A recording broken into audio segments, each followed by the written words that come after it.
final Hoops and Dreams QPR Preview Show of the year. We're giving ourselves and you guys a week off over Christmas, so we're considering all 4 QPR matches in this episode. We're also going to look back on some of the highs and lows of 2023. But we have to start with what happened last Saturday at Hillsborough.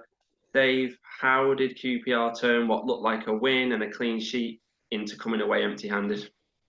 It was very QPR, wasn't it? I mean, that's the sort of thing we do. You know, you can't be 1-0 up in a game like that with 5 minutes to go and lose it. I mean, drawing would have been bad enough. But I thought we were looking all right first half. I don't think we were brilliant, but we looked quite in control of it. We looked quite in control second half. But as the game wore on, we just dropped deeper and deeper. And I thought the subs were quite negative. First time I think that they've been quite negative. A lot of defenders coming on. We just invited pressure on. And, you know, Sam Field missing that chance again. I don't want to dig him out too much, but 3 times he's missed that pretty much that same chance. And that's costing us points. We can't really afford to drop them. And, you know, it was a soft first goal they give away and then an even softer second one. You know, it's really poor result given where Sheffield Wednesday are below us in the table and all the other teams were like playing each other. There was a real opportunity to get out the bottom 3. And they absolutely blew it in that last 10 minutes. Probably a reality check for where we are, but yeah, not a good result at all. Yeah, you're right to mention that missed opportunity to get out of the bottom 3. That's what's still irking me now at days on, because we just threw away points and we could have been 10 points clear of Sheffield Wednesday. And instead, they're now as close to us almost as we are to the teams above us. You're right to highlight the Field chance. The game kind of turned on that because if he puts that away, it was game over. He's just too polite sometimes in those opportunities, and he just needs to put his foot through them and just see if it hits the back of the net.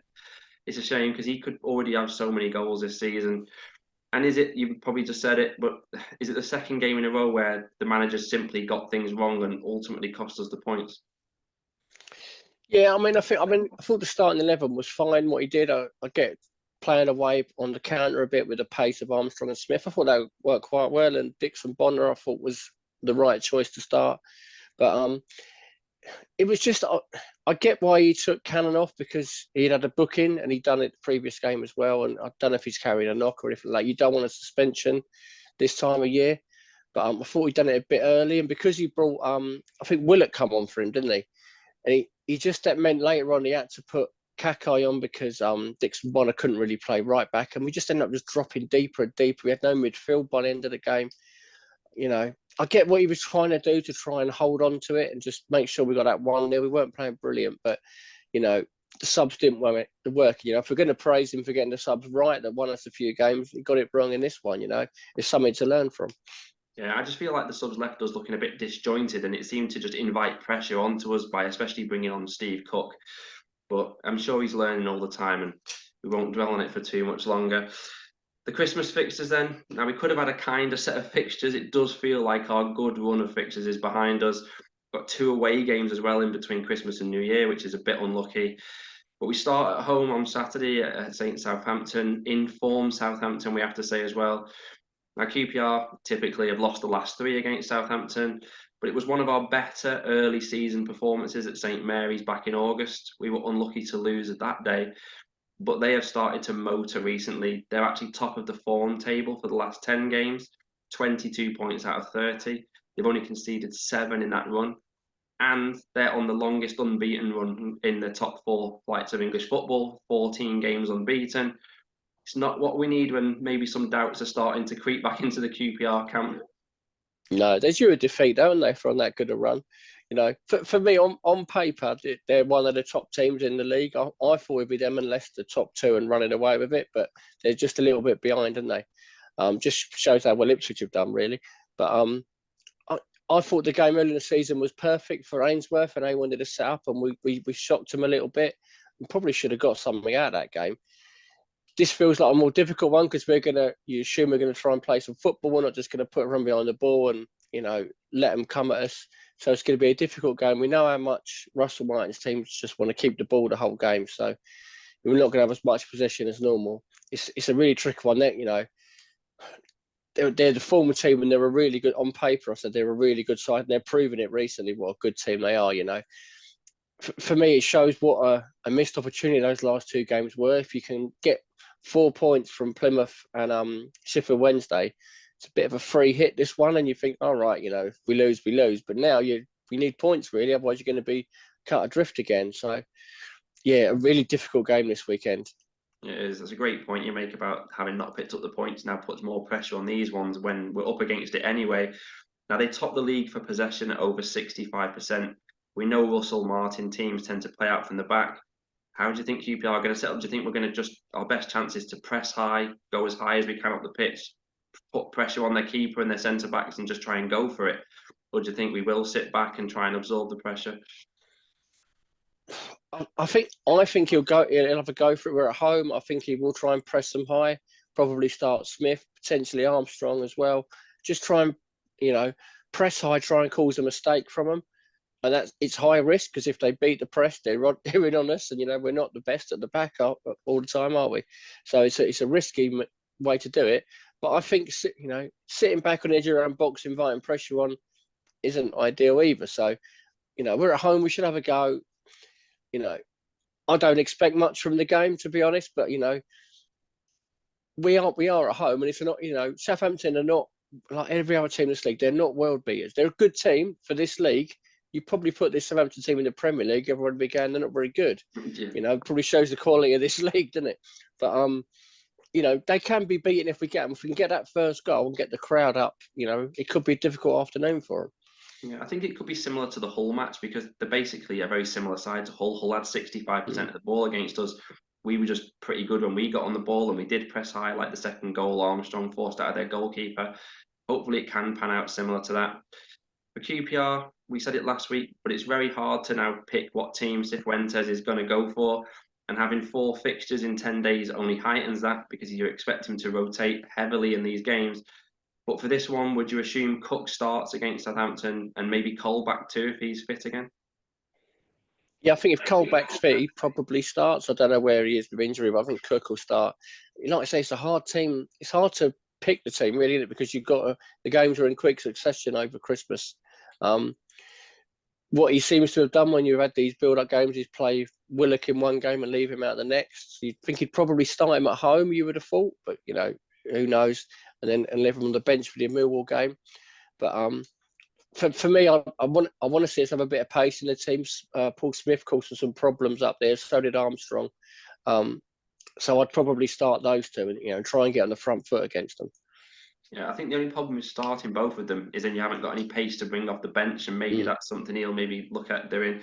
One thing we can be certain of with Cifuentes, and you alluded to it with Cannon before, is if you get booked, you are getting subbed, aren't you? It's become really clear. If you go get a booking in the first half, you're coming off at half time. Doesn't seem to like players on yellow cards, does he? No, and there've been really stupid bookings as well. Field against Plymouth was like the first minute pulling someone back, and Cannon's was a silly one as well. And I could see why he's doing it because he's probably seen from the Stoke game, their player got a really soft second yellow and he's going to miss the game. You can't really afford to be without these players over these busy periods. But I just think he also need a bit more discipline from the team. It's maybe that's something he's trying to say to him. You give these silly bookings away, I'm going to take you off. Hopefully we don't get any on Saturday. Yeah. One thing, obviously, that's going to be a concern now is we've talked about it over the last 12 months, how mentally fragile our squad can be. Do you worry the last 2 results could have knocked the confidence a little bit because it was 2 rivals down the bottom that they were probably thinking they could beat, come away with 1 point? Are we going to be in a tender place again? Quite possibly. We've seen it before, haven't we? It doesn't take much for him to fall off a cliff, does it? No. But hopefully he can get them going. There should be a good crowd there Saturday, so it should be a decent atmosphere. Hopefully they don't go the same way they did before. They've come from a really poor position 6-7 games ago where they looked dead and buried, and we're well in with a chance of staying up now. It's not, Sheffield Wednesday defeat was disappointing and missed opportunity and all that, but we're not miles behind. We're only 1 or 2 points off. We can get ourselves out of this over the next couple of weeks. We've got a lot of home games coming up. The players have really got to try and grab this, by the horns and, really go for it the next few games. Yeah, it does just feel a little bit like that new manager buzz around QPR seems to have waned in the past week, which is probably inevitable when you lose. But hopefully they've had a good week on the training ground, believe what they're trying to do. And I agree with what you said before. The first goal in games like this is massive because if we can get the crowd going, whereas if we concede first, there could be an error of, oh, here we go again. It does happen a lot at QPR. After Southampton, it's a trip to Millwall early on Boxing Day. QPR have only lost 2 of the last 10 in this head-to-head, but we did lose the last match against Millwall. And it's an odd fixture this season where we play each other again in less than 4 weeks in the reverse fixture. Now, Ross raised this in our other podcast with Brian earlier in the week, saying that Millwall have been a bit unlucky not to get points recently. Was he right? I think performance-wise, they've been a bit better than their results suggest. But it's a big change for them with a new manager and a new style. It's not the way Millwall teams have played over the years. I know going back quite a few years, Ian Holloway went in and tried to get them to play passing football, and he did not last very long at all. They did not take that to that at all. They've always been a team where their fans want you to be direct, in your face. Is just what their reputation is, isn't it? And unless he gets results soon, you can see them fall into a bit of trouble because, it's all very well coming in and talking about completely changing the style of it, but you need results to back it up. Similar to what we've had with Sheffield Wednesday. At least he got a few results early on that you can buy into. But I don't think they're as bad as their position suggests. I thought they'd probably be top half again this year, Millwall. So I think they're in a little bit of a false position, and they'll probably be stronger second half of the season. Yeah, I don't really see them as a relegation rival. I know they're only 2 points ahead of us as we speak prior to Christmas now, but I think it's just a case of a new manager settling in. But it was risky to sack Gary Rowett because he was the type of manager who probably guaranteed you championship football every season. So to part with him, they obviously just felt like they're treading water a little bit, maybe.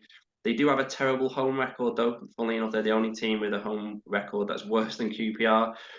Does that bode well for us, or going to Millwall, London Derby, all the stats like that go out the window? Well, like I've said before, we've got a decent record there the last few years. We've done all right there, I think we can go there and do quite well if we can try and impose ourselves on them. We don't have a very good record on Boxing Days, do we?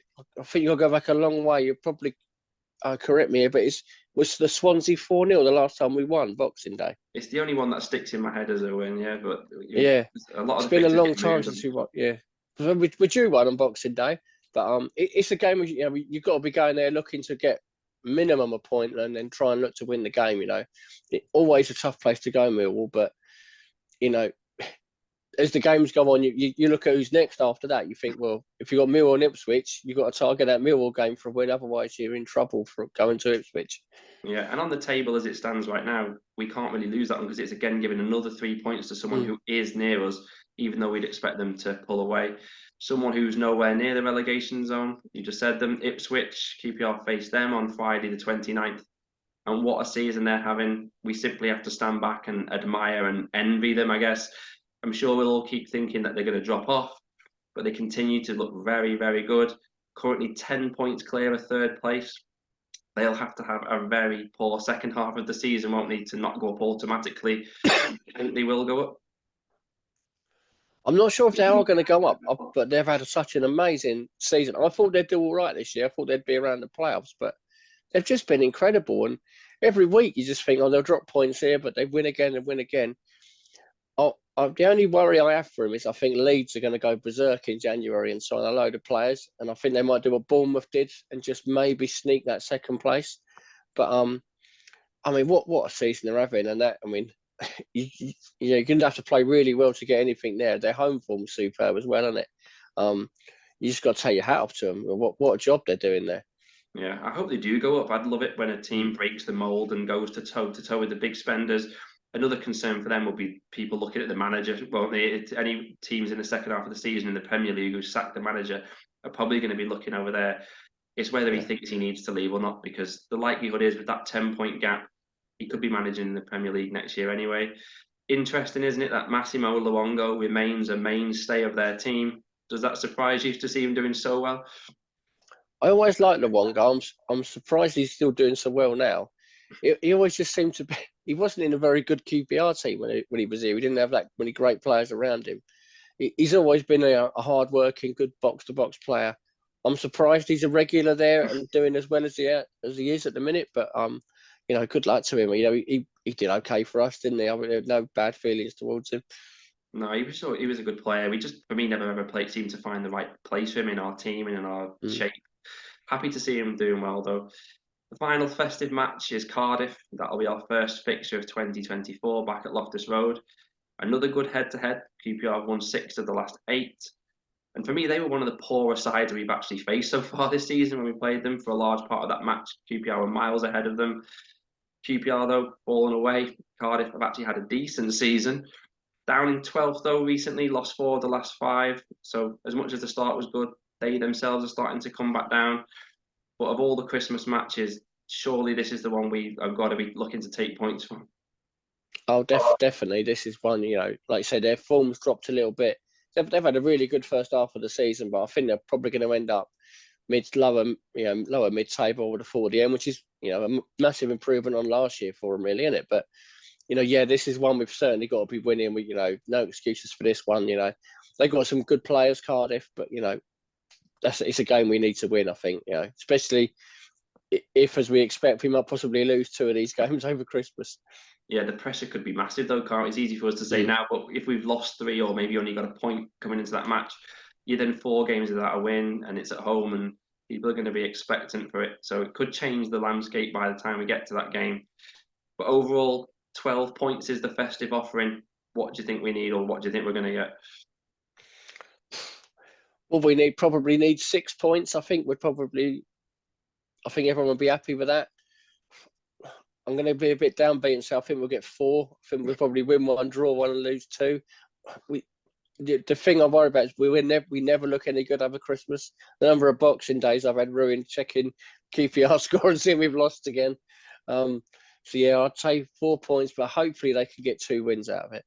Yeah, I'd probably take 4 points myself, but I worry that obviously we're 2 points behind the next team now. If you only get 4 points, if other teams pick up, that might not be enough to keep us in touch, really.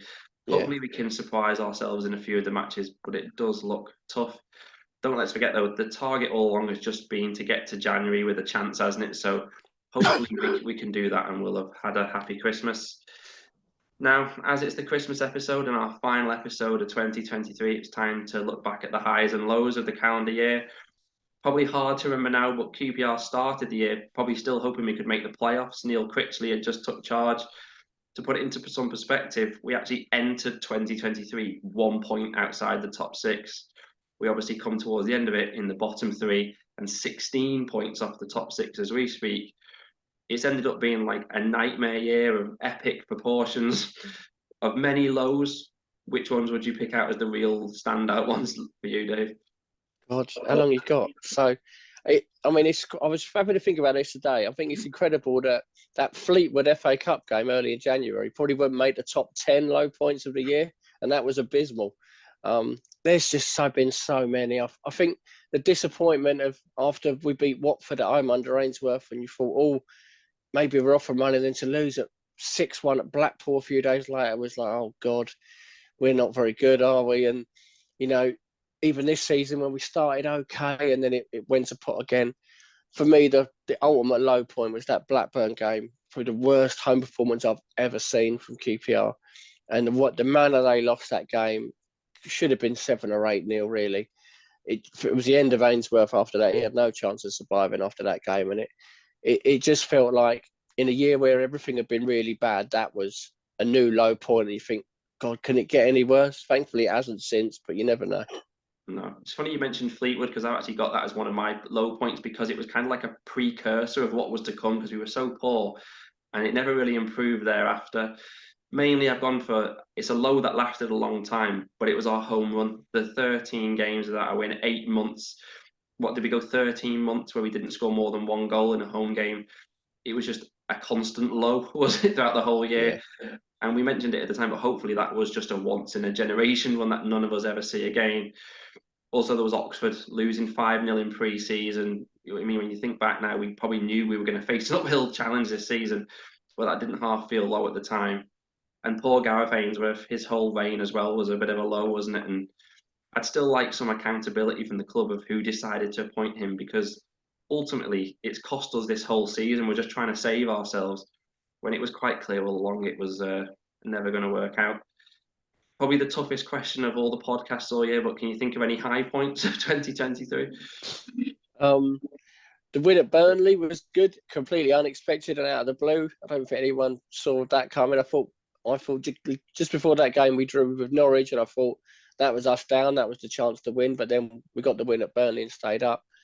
And probably a more recent one, the win away at Preston. It was a bit of a routine win in the end, which is we haven't had many of them this year. But it was just the way we played, and it just gave a bit of hope that this might be coming to an end, and maybe we are going to turn it around. So probably that one was the point where I thought, oh, maybe it's going to be all right. Yeah, any match where we played half decent is just a high point this year, wasn't it? Yeah, I think the week where we bookended it with the wins at Burnley and Stoke was probably the high point of the year. As much as celebrating staying in the league isn't what any of us wanted to do, it did feel good at the time. I know it was more relief than anything, but it did become a bit of an I was there moment when Chris Martin put that one in at Burnley and then Adoma hit the post and it bounced in the net at Stoke. They were high moments amongst not much else to celebrate this year.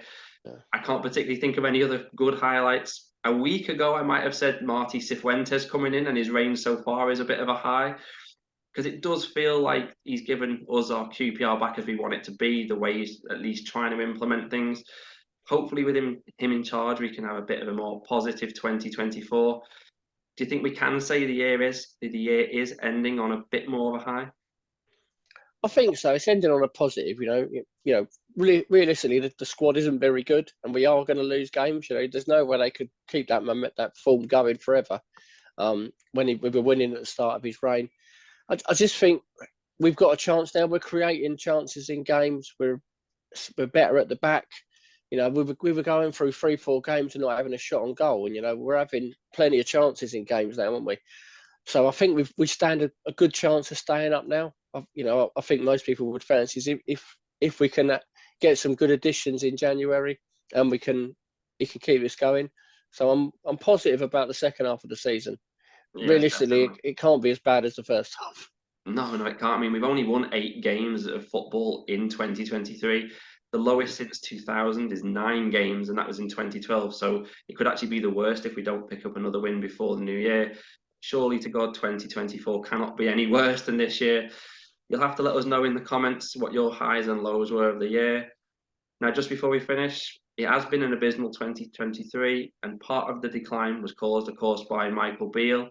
What are your thoughts, Dave, on him taking over at Sunderland this week? Yeah, well, I think he'll probably be at Forest probably by January, when he's probably got his eye on that one already. I think he'll do all right there. I'm surprised they went for him, to be honest, especially after all, how he did at Glasgow Rangers. I thought he did a pretty poor job there at the end, didn't he? And he's kind of living off those couple of 2 months at QPR when he done pretty well. Looking forward to when we play him in a couple of months when we go out. Hopefully we can, wipe that grin off his face. But unfortunately, I think he'll probably do quite well because Sunderland are a pretty well-run club and quite good. But disappointing to see him come out the woodwork again. Yeah, I agree. Sadly, he's gone to a team that's a winning team. It's already in the top 6. Excellent young squad to work with, money to spend. Sadly, I do think he is going to do well, almost by default, because, like you say, it's a well-run club at the moment. It looks like Sunderland fans will take some winning over. And like you mentioned, I'm sure we're all relishing the away trip up there in the new year. That'll be a moment in 2024 to look forward to. And that's it for this year. We will be back in the new year, and our first show of 2024 will be the FA Cup clash against Bournemouth. We hope you'll join us for that. And until then, Dave and I want to wish you and your families and friends a very Merry Christmas and Happy New Year. Come on, you R's. We know who we are. You know who we are. We are QPR.